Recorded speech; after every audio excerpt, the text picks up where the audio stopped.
In this video, I'll be showing you how to auto-rotate your home screen and lock screen on Samsung Galaxy phone. It's a very simple tutorial, so if you find this video helpful, be sure to drop a like and subscribe. But anyways, getting into it, it's very simple to go ahead and do this, and you can do it on any that you have.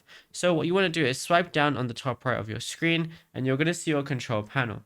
Then if you go over and, open up the toggle for your quick settings, you're going to see all your different icons, but the one you want to click is on the top left where it says auto rotate.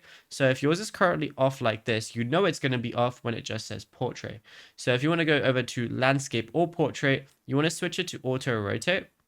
And then once you switch it to auto rotate, basically what you got to do is open up any application. So let's just say I opened up Google Play Store. Now all I want to do is flip my phone landscape, and then it instantly goes landscape. As you can see, if I want to ever make it portrait again, all I got to do is switch it to that as well. And yeah, it's literally as simple as that. It just detects which way you're going and how you're holding your phone and the positioning of it. Once it detects that, it's going to switch. And then, of course, if I ever want to lock it again, just go ahead and press it. I can also lock it in landscape mode. Like, let's say if I go over here, then I lock it again. Now it's going to be locked in landscape mode as well. And yeah, it's literally as simple as that. There's a few different ways to do it, but then you should be good to go.